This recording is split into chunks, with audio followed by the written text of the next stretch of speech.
multitasking tonight while we talk about E for enrichment. So I like talking about enrichment, I talk about it all the time. And previously, a few years ago, if I mentioned it, people weren't entirely sure what it meant. A lot of people that I spoke to hadn't heard of it at all. What I find more now is that people are more or less aware of the concept, but there's a few misconceptions about it. So let's have a chat about those.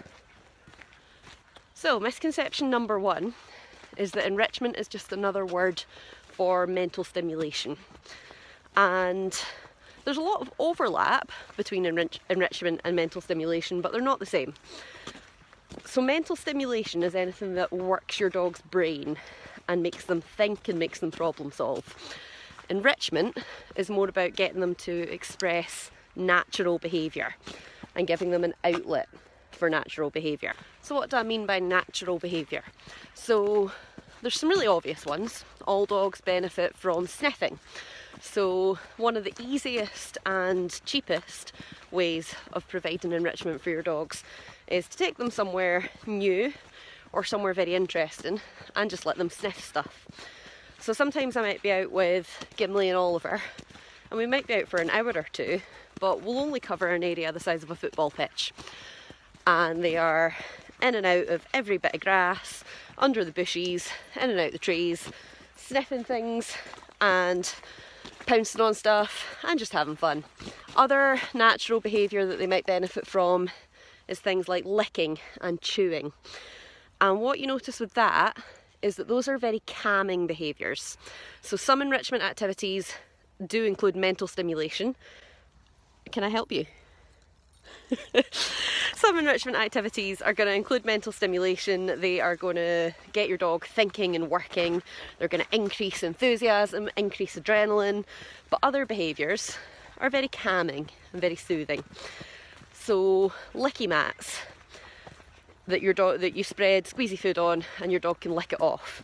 Those are very enriching. They're not mentally stimulating. Your dog doesn't have to think about it. So activities like that are ideal for calming your dog down if they are hyper, if you've got a puppy that's teething, if you've got an adolescent dog. Activities like that are going to help them to calm down and switch off in a way that physical exercise doesn't. Other activities that tick both boxes might be engaging in predatory behaviour, so chasing a ball, pouncing on stuff, grabbing and playing tug and fighting over toys. Those are all enriching activities as well, but they're more exciting. And that brings us on to misconception number two. Enrichment is not about tiring out your dog. You're not looking to exhaust your pet through enrichment activities. To be honest, you shouldn't be looking to exhaust your pet at all. What we are aiming to do with enrichment is to satisfy lots of different needs. If your pet is more satisfied, they will be calmer, they'll be happier, they won't be on you for attention all the time, and they won't be destructive. And this is an important point. If your dog doesn't have an appropriate outlet for those physical needs, they'll find an inappropriate outlet. So by that I mean if you've got a dog that wants to chew, he will find things to chew. So you want to give him stuff that he's allowed to chew on to stop him from shredding things that he isn't.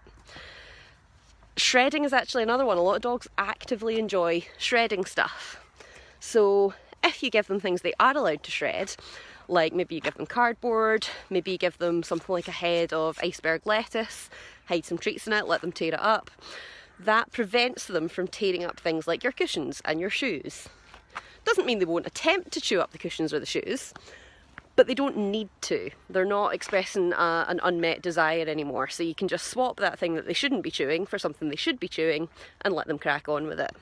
So if you're meeting your dog's needs through different enrichment activities, you are going to be preventing potential behaviour issues resulting from stress, resulting from pent-up needs that aren't being met.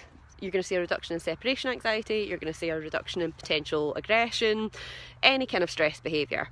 So adding in some sort of enrichment activities every single day is massively beneficial. And that's actually what we're up to right now. Dex is enjoying a bite to eat in a slightly different area to usual. He's fancied a little walk tonight, so we've come up the drive and he's just munching grass somewhere different. The dogs are sniffing around, well, Oliver's now watching me, but the boys are sniffing around looking for mice, smelling all the different smells up the top of the driveway. I'm enjoying the sunshine because your human enrichment needs are important too. But we're all just relaxing, enjoying one another's company, and we're all getting a lot out of this without needing to cover a huge amount of distance or be very active. Now you can buy all sorts of stuff that's designed to provide enrichment for your dogs. You know, you can buy snuffle mats, you can buy really interesting, intricate puzzle toys, but really anything that lets your dog express that behaviour is going to do the trick. So free activities like sniffing in different areas, giving them their food in an unusual way, scatter feeding around the house, providing new things for them to sniff. So when I've been out working with different dogs all day, when I come home the dogs want to sniff my clothes. That's quite enriching for them. That's also mentally stimulating because they're processing new information.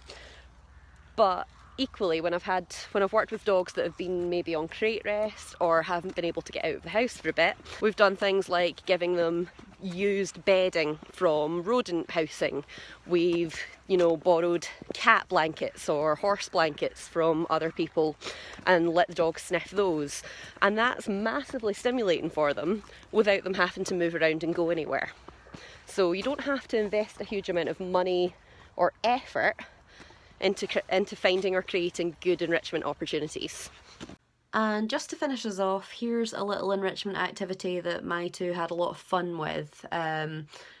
So this is 2 Holy Roller rubber balls, and I've just stuffed them with scraps of felt and hidden bits of kibble inside as well. So like I say, this is not about tiring out your dog. So this was just an interesting way for my two to get some of their dinner portion, but it's also letting them express several natural behaviours in one go. They are able to sniff for the food, they are able to forage if they push the ball around the room, and they're also able to practice what we call dissection behaviour, where if it was the carcass of an animal, they would be ripping it to pieces. Instead, they're pulling bits of felt out of the balls and unwrapping them to find the food. So we're hitting several different behaviours all in one go, just with a rubber ball, some bits of felt, and some kibble. So this is the kind of thing that without too much effort, you can engage your dogs for a little bit of time, and then afterwards you've met several of their needs and they're much more relaxed and content.